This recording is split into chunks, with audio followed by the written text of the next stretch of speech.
Break کے بعد پھر ایک بار آپ کی خدمت میں حاضر ہیں. واٹس ایپ ٹیکسٹ میسیجز کے ذریعے جو سوالات ہیں آپ خدمت میں پیش کرتے ہیں. السلام علیکم.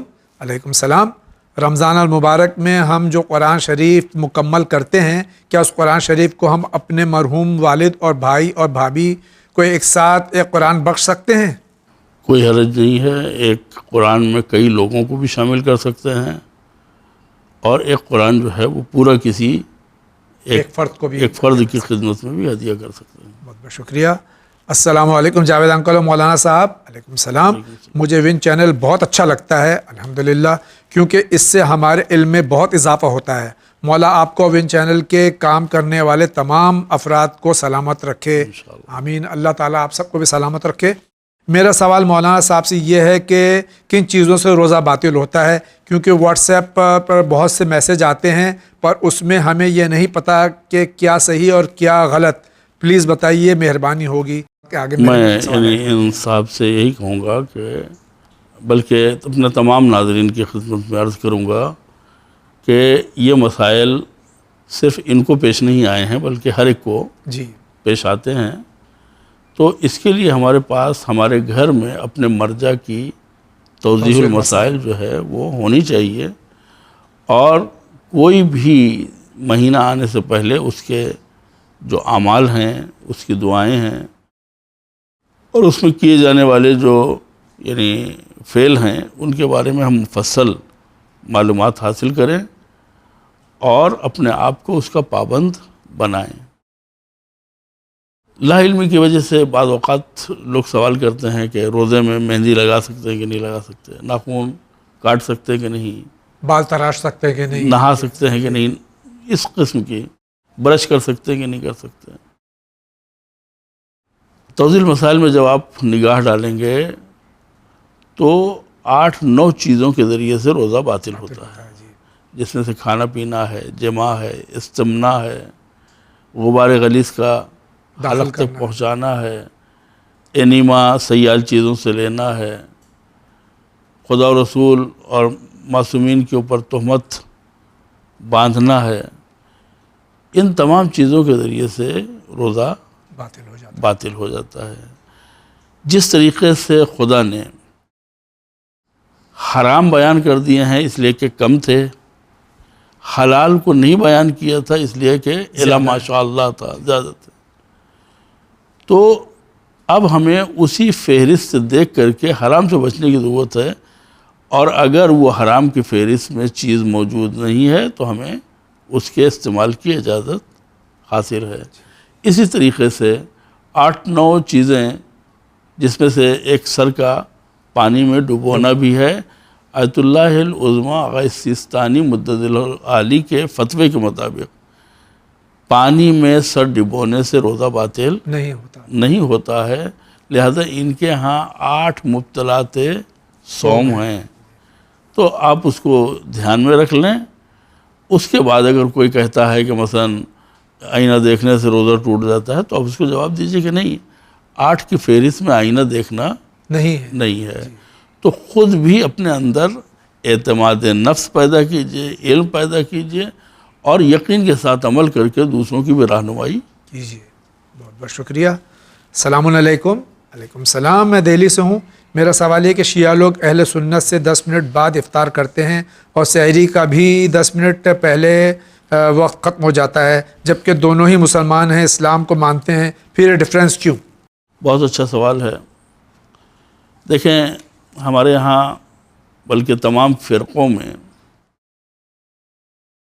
فجر سے صبح صادق سے غروب آفتاب تک کا دورانیہ، اس میں حلال چیزوں سے، چند حلال چیزوں سے امساک رکنا، یہ روزہ کہلاتا ہے. جیسے ہی صبح شروع ہوتی ہے روزہ شروع ہوتا ہے، جیسے غروب ہوتا ہے ویسے روزہ ختم ہو جاتا ہے. چنانچہ آپ دیکھیں گے کہ غروب پہ روزہ ختم ہوتا ہے، لیکن غروب کہتے کس کو ہیں؟ ایک غروب کی ڈیفینیشن اور تعریف یہ ہے کہ جب سورج اپنی شعاؤں کو سمیٹ لیتا ہے، غروب ظاہری. جی، تو ایسا لگتا ہے کہ جیسے رات ہونے والی ہے۔ ایک دفعہ یہ ہے کہ سورج شعاؤں کو سمیٹنے کے ساتھ ساتھ اس کی تھالی جو ہے وہ بھی کیا ہے، غروب ہو جاتی ہے۔ تو غروب بے تمام معنی مکمل طریقے سے وہی ہے کہ شعائیں سمٹ بھی جائیں اور تھالی ڈوب بھی جائے۔ بعض فرقے جو ہیں وہ شعاؤں کے سمٹنے کو غروب کہتے ہیں، چنانچہ شعاؤں کے سمٹنے اور تھالی کے ڈوبنے کے درمیان میں جو تقریباً 10 سے 12 منٹ کا وقت ہوتا ہے، اس حساب سے یہ پہلے روزہ کھول لیتے ہیں۔ لیکن جو لوگ غروب کو تھالی کا غروب سمجھتے ہیں، جو حقیقت بھی ہے، وہ 10-15 منٹ بعد میں کھولتے ہیں۔ یہ بعد میں نہیں کھولتے ہیں بلکہ وقت پہ کھولتے ہیں، لیکن چونکہ دوسرے لوگ پہلے کھول چکے ہیں، لہذا وہ یہ نہیں کہنا چاہتے کہ ہم پہلے کھول چکے ہیں، وہ یہ بتانا چاہ رہے ہیں کہ آپ دیر میں کھول رہے ہیں۔ یہاں کے اوپر رکوں گا میں کہ اگر انسان اول وقت روزہ نہ کھولے تو زیادہ سے زیادہ اس کے اوپر کراہیت کا حکم لگتا ہے، کسی مسئلہ کے حساب سے، کسی مسئلے کے حساب سے روزہ متاثر نہیں ہوتا ہے۔ لیکن اگر کوئی شخص روزے کو وقت سے پہلے کھول دے یعنی توڑ دے تو ہر مسئلہ کے حساب سے جو ٹوٹ جائے گا روزہ، باطل ہو جائے گا، اور ایک روزے کے بدلے میں 61 روزے قضاء و کفارہ واجب ہوگا۔ اب ہماری نگاہ میں حرام زیادہ ہے یا مکروہ زیادہ ہے؟ اگر واقعاً ہم اسلامی ذہانت اور فطانت رکھتے ہیں تو ہم کو چاہیے کہ ہم اپنے روزے کو نہ مکروہ ہونے دیں نہ حرام ہونے دیں۔ بے شک، جیسے وقت ہو، اچھا روزہ کھولنا بھی کوئی عمل نہیں ہے، جو عمل محدود ہے اوقات کے اندر، مثال کے طور پر رات میں 12 بجیں گے، چاہے ہم اس کی طرف متوجہ ہوں یا نہ ہو، غروب ہو جائے گا تو روزہ ہمارا ختم ہو جائے گا، چاہے ہم اس وقت کچھ کھائیں یا نہ کھائیں۔ تو وہ لوگ جو یہ سمجھتے ہیں کہ بغیر کھائے روزہ نہیں ٹوٹتا ہے، ان کی نگاہ میں یہ روزہ مکروہ ہو رہا ہے، اس لیے کہ ہم ٹائم ہونے کے بعد نماز پڑھ رہے ہیں، روزہ نہیں کھول رہے ہیں۔ جو لوگ یہ مانتے ہیں کہ روزہ جو ہے اپنے ٹائم کے اوپر کھل گیا ہے اور اس کے بعد شریعت اجازت دیتی ہے کہ جب چاہیں آپ کھائیں، رات بھر کھائیں، تو ظاہر سی بات ہے کہ وہاں جلدی نہیں ہے۔ تو گزارش یہی ہے کہ بجائے روزہ کھولنے میں جلدی کے، روزے کو توڑنے کے، ہم مرتکب ہوں، جس کو کہتے ہیں کہ روزے کو صحیح وقت پر کھولنے کی کوشش کریں۔ اس سلسلے میں ایک واقعہ بیان کرنا چاہ رہا ہوں کہ اس کی حقیقت برج خلیفہ بننے کے بعد سامنے آئی ہے۔ 40 منزلیں تک کوئی مسئلہ نہیں تھا، لیکن 40 کے اوپر جو 100-150 منزلیں، کیا 100 یعنی اوپر ہیں، تو 40 والے جو ہیں روزہ کھول رہے ہیں، اوپر والے دھوپ دیکھ رہے ہیں سورج کو، وہ کیا کریں؟ اس لیے کہ ان کی نگاہوں میں سورج موجود ہے، ابھی غروب نہیں ہوا ہے۔ تو لوگوں کو تفصیل قائم کرنا پڑی کہ 40 والے کھول سکتے ہیں، 100 والے نہیں کھول سکتے، اس سے اوپر والے نہیں کھول سکتے، جبکہ ان کو یہ انصاف کرنا چاہیے تھا کہ 40 والوں کو سورج دکھائی نہیں دے رہا ہے، دکھائی نہیں دے رہا ہے، اور 100 والوں کو دکھائی دے رہا ہے۔ لہذا ان لوگوں کو چاہیے کہ جب 100 والوں کا اتباع کریں، سورج ڈوب جائے تو 40 والا بھی روزہ کھولے، تاکہ دونوں کا روزہ باطل ہونے سے بچ جائے۔ لہذا روزہ کھولنے میں جلد بازی کر کے اپنے روزے کو باطل نہ کریں، اور جس کو کہتے ہیں کہ خدا کے اوپر بھروسہ کریں۔ کھانا پینا ضروری نہیں ہے، صرف نیت کافی ہے۔ جب ہم نے نیت کر لی کہ اب ہمارا روزہ نہیں ہے تو روزہ نہیں۔ السلام علیکم۔ وعلیکم السلام، میرا نام عارف ہے، کشمیر سے ہوں۔ میرا سوال یہ کہ میرے ہاتھوں کی انگلیوں پر الرجی ہے اور پیروں پر بھی، کیا میں روزے کی حالت میں ہاتھ اور پیر پر دوا لگا سکتا ہوں؟ بالکل لگا سکتے ہیں۔ کوئی حرج نہیں ہے. السلام علیکم. وعلیکم السلام. مولانا صاحب اور جاوید بھائی, ہمیں یہ کنفرم کرنا تھا کہ کیا ہم روزے کے دوران ٹوتھ برش کر سکتے ہیں؟ یہ سری نگر سے سوال ہے. جی اسلام پاکیزگی کا مذہب ہے, صفائی کا مذہب ہے. آپ دن میں کئی مرتبہ پیسٹ بھی کر سکتے ہیں, برش بھی کر سکتے ہیں, مسواک بھی کر سکتے ہیں. بس ایک بات کا لحاظ رکھیں کہ حلق کے نیچے نہیں کہ کوئی بھی چیز حلق کے نیچے نہ جائے. اور ایک چیز کی طرف میں توجہ دلانا چاہوں گا کہ وضو کی منزل ہو یا مثلا دانت مانجنے کا مرحلہ ہو, آدمی منہ میں پانی لیتا ہے, جی یہ پانی باقی رہتا ہے, جی اس کے بعد تھوک میں مل کر کے حلق کے نیچے جاتا ہے. لہذا تھوک نگلنے سے پہلے جب کلی کا عمل مکمل ہو جائے تو 3 مرتبہ اپنے منہ کا پانی جمع کر کے تھوک دے, تاکہ بعد میں جو لعاب دہن بنتا ہے وہ طبیعی طور پہ حلق کے نیچے جائے اور حلق کو تر رکھے. ورنہ اگر ہم 3 مرتبہ نہیں تھوکتے ہیں تو وہ پانی جو کلی کے دوران ہمارے منہ میں آیا تھا وہ حلق کے نیچے جا سکتا ہے اور روزے کے باطل ہونے کا سبب بن سکتا ہے. لہذا اس نقطے کے اوپر احتیاط رکھیں. جی توجہ ضروری ہے. جی بہت بہت شکریہ. السلام علیکم. وعلیکم السلام. میرا پہلا سوال یہ ہے کہ میں بی پی اور تھائرائڈ کی پیشنٹ ہوں. مجھے پیاس بالکل بھی برداشت نہیں ہوتی, اس لیے میں روزہ نہیں رکھ پاتی ہوں. تو کیا میں اپنے روزے کے بدلے کفارہ دے سکتی ہوں؟ یہ کفارہ فدیے میں ذرا فرق بتا دیجیے آغا دراج. دیکھیے, اگر واقعاً پیاس ناقابل برداشت ہے, یعنی انہی مسائل میں ہے کہ اگر کوئی شخص روزہ ہے اور اس کو اتنی پیاس لگ جائے کہ مرنے کا اسے اندیشہ ہو جائے, تو وہ اتنا پانی پی سکتا ہے کہ جس سے پیاس بجھ جائے, لیکن اسی کے ساتھ اس کا روزہ بھی ختم ہو جاتا ہے. لیکن روزہ ختم ہونے کا یہ مطلب نہیں ہے کہ اب کھاؤ پیو, جی نہیں, اتنا ہی پانی پیو جتنا تمہیں ضروری ہے. اس کے بعد کھانے پینے سے پرہیز کرو اور بعد میں ایک روزے کے بدلے میں ایک روزہ رکھ لو. لیکن اگر یہ کنٹینیو جس کو کہتے ہیں کہ اصلاً جیسا کہ کہہ رہی ہیں کہ پیاس برداشت ہی نہیں ہوتی ہے, تو ظاہر سی بات ہے یہ مریض ہیں اور مریض کے اوپر روزہ واجب نہیں ہے. اور جب روزہ واجب نہیں ہے تو پھر ان کو ہر روزے کے بدلے میں ایک فدیہ جو 750 گرام اناج پر مشتمل ہوتا ہے یا ایک خوراک کھانے پہ مشتمل ہوتا ہے وہ کسی ضرورت مند کو دیں. اور فدیہ اور اس میں فرق یہ ہے کہ اگر کوئی روزہ جان بوجھ کے توڑتا ہے یا نہیں رکھتا ہے جی, تو پھر اسے 61 روزے ایک روزے کے بدلے میں رکھنے پڑتے ہیں. اور اگر وہ روزہ نہیں رکھ سکتا ہے تو ایک روزہ تو بہرحال اس کو قضا کرنی پڑے گا اور 60 مسکینوں کو کھانا کھلانا پڑے گا ایک روزے کے بدلے میں. تو جہاں ایک روزے کے بدلے میں 60 لوگوں کو 750 گرام اناج یا ایک خوراک کھانا دیا جاتا ہے, وہ کفارے کا مورد ہے.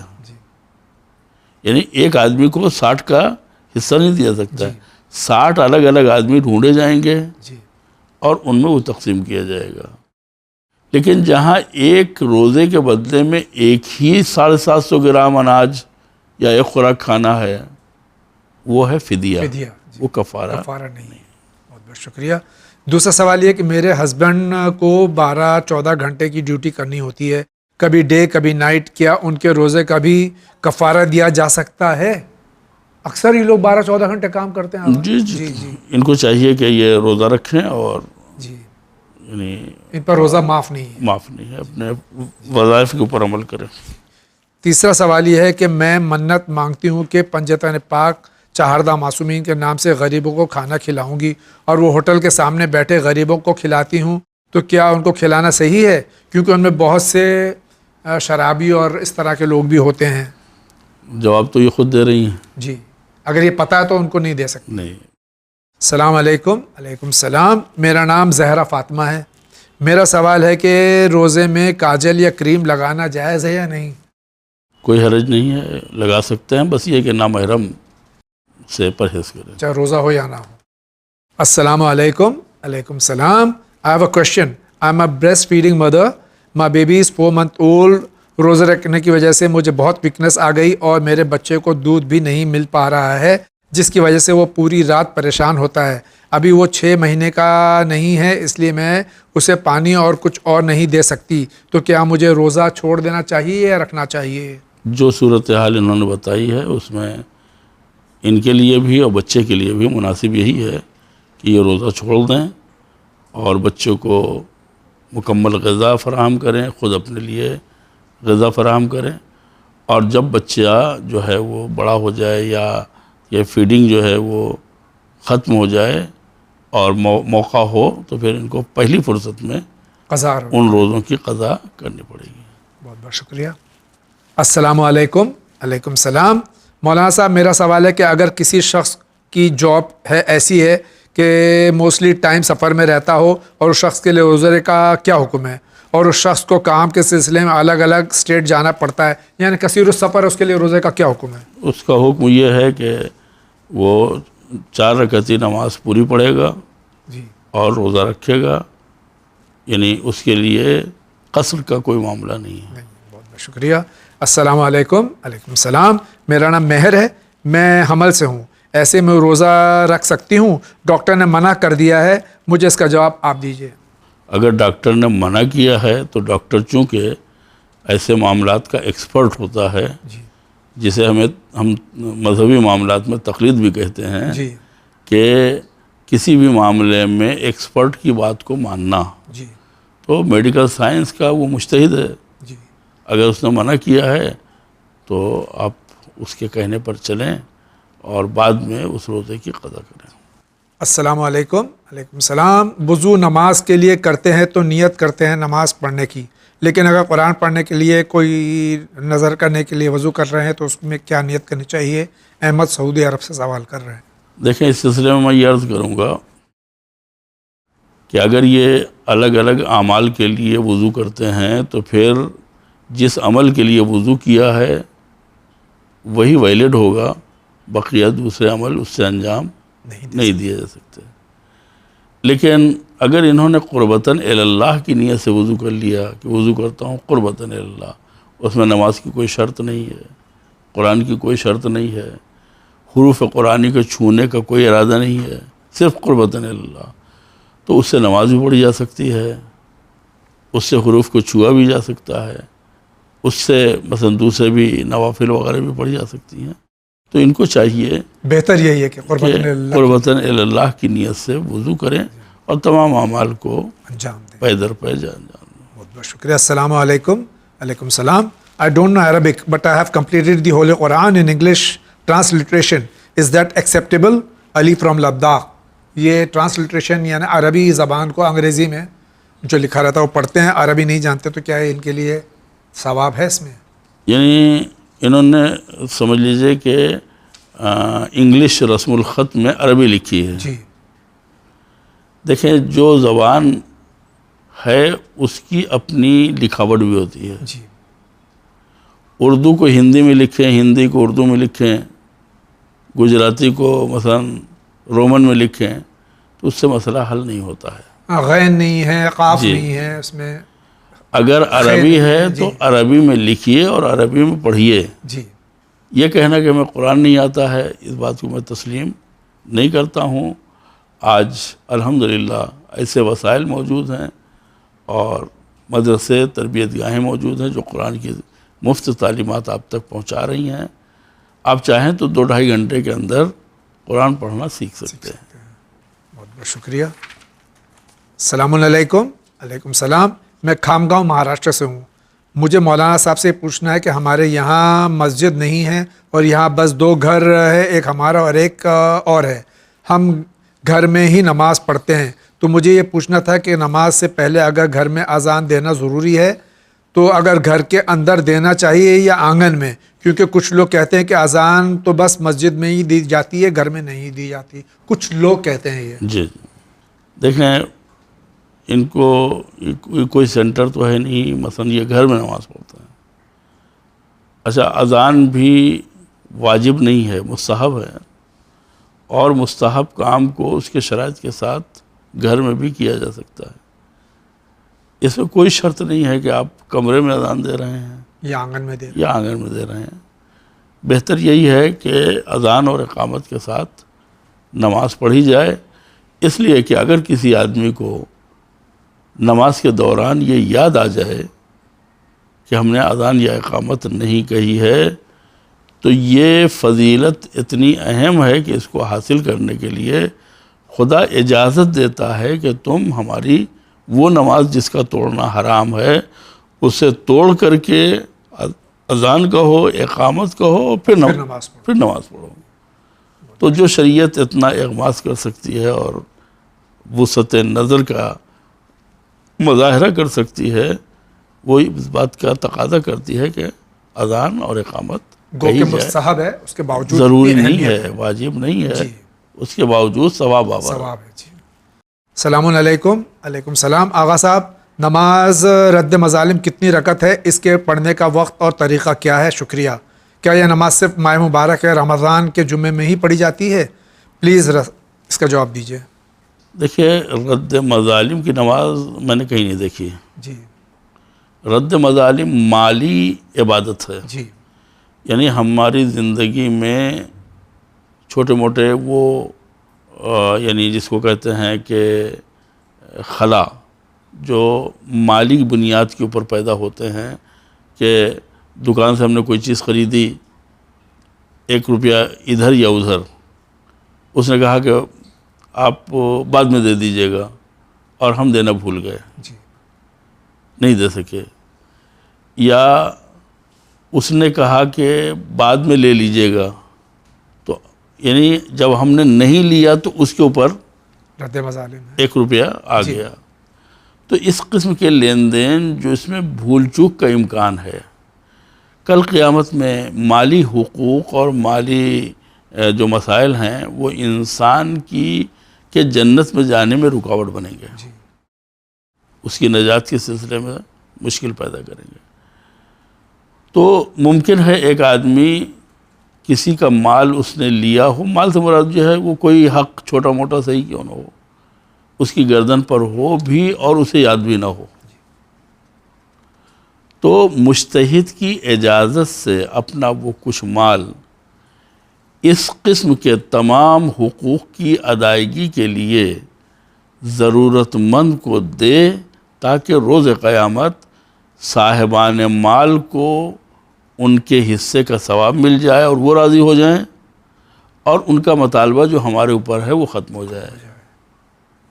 اس کو رد مظالم کہتے ہیں، اور یہ ویسے ہی واجب ہے جیسے خمس واجب ہوتا ہے، جی یعنی مجتہد کی اجازت اس میں شرط ہوتی ہے۔ لیکن جہاں تک نماز کا تعلق ہے کہ کتنی رکعت ہے، میں نے تلاش کیا، مجھے نہیں ملا ہے۔ اگر ہمارے ناظرین میں سے کسی نے اس قسم کی کوئی نماز دیکھی ہو تو اطلاع کریں، ہم تو غور ہمارے کریں۔ علم میں اضافہ ہوگا۔ بہت بہت شکریہ جناب۔ السلام علیکم۔ علیکم السلام جناب، اگر قصر نماز کی جگہ بھولے سے پوری نماز پڑھ لی جائے تو کیا نماز دوبارہ پڑھنی ہوگی؟ اگر وقت باقی ہے، یعنی قصر پڑھنا تھی اور پوری پڑھ لی، تو فوراً ہمیں یاد آیا اور ابھی ٹائم ہے تو ہمیں پڑھنا چاہیے، لیکن اگر وقت گزر گیا ہے جی تو پھر قضا واجب نہیں ہے۔ السلام علیکم۔ علیکم السلام مولانا صاحب اور جاوید بھائی، کیا جب نئی مسجد میں جاتے ہیں کیا اس مسجد کے نام پر نماز پڑھنی ہے، یا وہ نماز واجب ہے یا مستحب؟ یہ تحیہ مسجد کی شاید میرے خیال سے وہی ہے کہ مسجد میں جانے کی نماز جو ہے، جی دیکھیں اگر نماز کے وقت میں آپ جا رہے ہیں مسجد میں جی اور کوئی واجب نماز آپ پڑھ رہے ہیں، جی تو الگ سے تحیہ مسجد نماز پڑھنے کی ضرورت نہیں نہیں ہے۔ لیکن ایسے ٹائم پہ جا رہے ہیں کہ جو کسی نماز کا وقت نہیں ہے۔ نہیں ہے، تو یہ بری بات ہے کہ آپ مسجد جائیں اور نماز پڑھے بغیر واپس آ جائیں. جی مسجد اس کا داخلہ نماز کے لیے ہے. جس طریقے سے خانہ کعبہ میں کہ آپ وہاں جائیں اور طواف نہ کریں جی اور نماز طواف نہ پڑھیں، تو وہاں کا تحیہ جو ہے وہ طواف اور نماز طواف ہے. اور ہمارے یہاں کی جو مسجدیں ہیں اس میں اندر داخل ہونے کا جو تحیہ ہے وہ 2 رکعت نماز ہے. السلام علیکم. علیکم السلام. بھائی آپ ون چینل کا ایک پے ٹی ایم نمبر پرووائڈ کرا دیں جس پر ہم اپنی طرف سے جو ہدیہ کرنا چاہتے ہیں کر سکتے ہیں، جس پر ورلڈ وائڈ کوئی بھی اماؤنٹ ٹرانسفر کیا جا سکتا ہے. بہت ایزی ہے. اگر ہماری بات ٹھیک لگے please provide Paytm number. اللہ سبحانہ و تعالیٰ آپ کے چینل والوں کی توفیقات میں مزید اضافہ فرمائے. الہی آمین. Now Win channel has a pay to win. You can download from your Play Store. ابھی آپ کے یہاں آ رہا ہے اسکرین پہ، اس کو دیکھ لیجئے انشاءاللہ. آپ کا بہت بہت شکریہ مشورے کا. ون چینل کی ہر ممکن اعانت اور مدد کرتے رہیے، سہم امام سے، ڈونیشن سے، عطیات سے، کیونکہ آپ ہی کے عطیات سے یہ چینل چل رہا ہے اور پیغام انسانیت دنیا تک پہنچ رہا ہے. اور یقیناً یہ ماہ مبارک کا آخری دور ہے. ہم اس امید کے ساتھ میں آج کے اس ایپیسوڈ کے اختتام کا اعلان کرتے ہیں کہ آپ جہاں اپنے لیے دعا کرتے ہیں، خاص طور سے اپنے زمانے کے امام حضرت ولی عصر اجل اللہ تعالیٰ فرجہ الشریف، تمام مراجع کرام، تمام علماء حق، تمام مومنین، تمام مسلمین، تمام عالم انسانیت کے لیے دعا گو ہوں کہ اللہ تعالیٰ تمام انسانوں کو اپنے حفظ و امان میں رکھے اور شر شیطان سے اور شیاطین کے شر سے جو دنیا میں اس وقت مسلط ہیں ان کے شر سے ہم سب کو محفوظ رکھے. میں حجت الاسلام کا بھی شکریہ ادا کرتا ہوں کہ تشریف لائے اور آپ سے دعا گو ہوں، آپ سے التماس سے دعا کرتا ہوں کہ چینل ون کے لیے ضرور دعا کیجیے. اس امید کے ساتھ میں آپ کا بہت بہت شکریہ. دعا میں یاد رکھیں انشاءاللہ. آج کا پہلا انعام جا رہا ہے. میں جاننا چاہتا ہوں مولانا صاحب کہ ہمارے جو آقا تھے 28 رجب کو مدینے سے کربلا کی طرف رخ کیا اور مکہ ہوتے ہوئے کربلا 2 محرم کو کربلا پہنچے. اس بیچ میں جو رمضان کا مہینہ پڑا اس میں انہوں نے کیا کیا عبادتیں کری؟ جیسے ہمیں معلوم ہے کہ رمضان سفر میں روزہ نہیں رکھنا ہے، لیکن ہمارے امام نے کیا کیا؟ انشاءاللہ زندگی رہی پھر آپ سے ملاقات ہوگی. وآخر دعوانا ان الحمدللہ رب العالمین.